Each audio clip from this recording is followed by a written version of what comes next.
শয়তান ভয় পাইবে নামাজের সাথে থাকবে। এত নিকৃষ্ট কথা আমি বলি না, এরপরেও যদি কেউ নামাজ পড়া না ধরে, আমার মনে হয় ও মরা ছাড়া ওরে ভালো করা সম্ভব না। ও সোজা হবে, কিন্তু মরে গেলে সোজা হবে।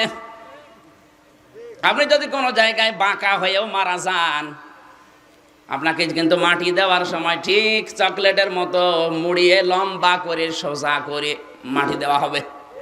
এই জন্য সোজা যদি হতে চান এখনই হন। সোজা হওয়ার সময় কখন বলেন? বলেন, নামাজ মাস্ট বি, পড়াই লাগবে। যে মুসলমান দাবি করেও নামাজ পড়ে নাই, তারা জাহান্নামে সাকারে যাবে। পৃথিবীতে কোনো মানুষ যদি নামাজ আদায় করে, নামাজ নষ্ট করে, মহান আল্লাহ তাকে 5টা ক্ষতি নিজে করে দেয় 5 ওয়াক্ত নামাজের কারণে। ফজরের নামাজ যারা পড়ে না, তাদের চেহারার উজ্জ্বলতা আল্লাহ নষ্ট করে দেয়। কত মানুষ আজ বিভিন্ন কেমিক্যাল শরীরের ভেতরে লাগিয়ে ফর্সা হওয়ার চিন্তায় আছে। আপনি ফর্সা হতে পারবেন, কিন্তু এই দুনিয়াতে যে নূরটা আল্লাহ চেহারার ভেতরে রেখেছেন, এইটা পাবেন না। এইটা আল্লাহ লুকিয়েছে নামাজে। কোথায় বলেন? বলেন। দ্বিতীয় নম্বর, জোহরের নামাজ যারা বাদ দিয়ে দেয়, তারা রিস্কের অভাব আল্লাহ তাদের দুনিয়াতে দান করে। রিজিকের অভাব তাদের যায় না। রিজিক মানে শুধু খাওয়া দাওয়া না, রিজিকের অর্থ 4টা হয়। রিজিক মানে প্রথম অর্থ, রিজিকের প্রথম স্তর যেগুলো আমরা পেয়েছি কোরআনে হাদিসে, রিজিকের আবার স্তর আল্লাহ সাজিয়েছে। রিজিকের সর্বনিম্ন স্তর হচ্ছে ধন সম্পদ, টাকা পয়সা। রিজিকের দ্বিতীয় স্তর, যেটা সর্বোচ্চ স্তর, এটা হচ্ছে সুস্থতা। সর্ব উত্তম স্তর হচ্ছে নেককার স্ত্রী এবং পুত পবিত্র সন্তান। আর রিজিকের সর্ব পরিপূর্ণ স্তর হচ্ছে আল্লাহর রেজাবন্দি এবং সন্তুষ্টি। জোরে বলেন সুবহানাল্লাহ।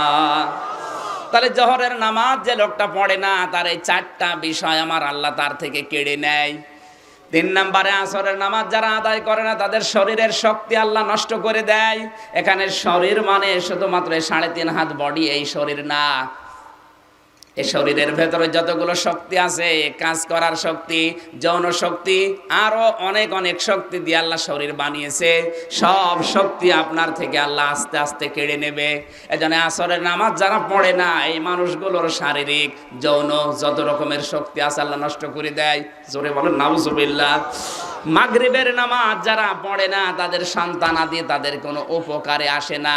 এখানে সন্তান মানে শুধুমাত্র জন্ম দেওয়া ওইটা না, আপনার দলীয় সন্তানও হতে পারে। এই কথা বলা লাগবে।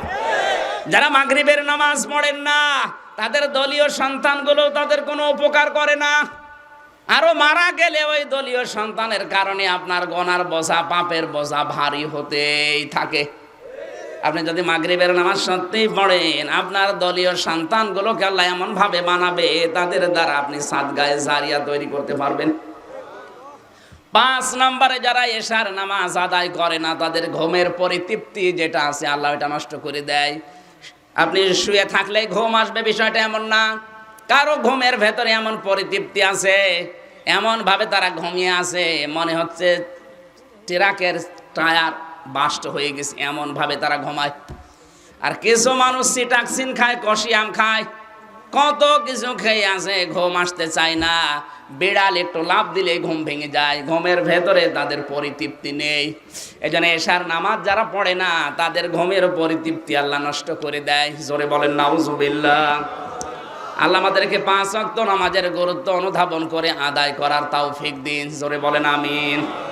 সম্মানিত মা বোন যারা এসেছেন, আপনাদেরকে বলছি, আপনার জীবনটা সাজাতে যদি কাউকে আদর্শ হিসাবে বেছে নিতে চান, আপনার আদর্শ ওই শরিয়া রায় না, আপনার আদর্শ বাংলাদেশের মাহিয়া মাহি না, পরিমণি। আপনার আদর্শ হওয়া লাগবে হযরতে খাদিজাতুল কুবরা। তার স্বামী ভক্তির যে নিদর্শনগুলো আমার আল্লাহ তার থেকে পেয়েছিলেন, এমনি তাকে সালাম দিয়েছেন, বিষয়টা এমন না। খাদিজাকে সালাম দেওয়ার পেছনে কারণ একটাই, তিনি যে স্বামী ভক্তি করেছিলেন পৃথিবীতে বিরল, এরকম কেউ করতে পারেনি। আপনি এরকম কিছু দৃষ্টান্ত স্থাপন করে যাবেন। আপনার আদর্শ এই জন্য ফাতেমাতুজ জহরা হওয়া লাগবে। ফাতেমাকে আমার আল্লাহ জান্নাতের নেত্রী বানিয়েছেন নবীজির মাধ্যমে ঘোষণা দিয়ে, কারণ তিনি জীবনে দুইটা কাজ বেশি করতেন। একটা সব সময় খেয়াল রাখতেন, স্বামী যেন আমার প্রতি নারাজ না হয়। দ্বিতীয় নাম্বার, আমি মরে যাই তাও পর্দা যেন আমার থেকে না সরে। আমরা বলছিলাম যে মুসলমান দাবি করার পরেও যারা নামাজ পড়ে না, সে যেই হোক ও জাহান্নামে যাবে।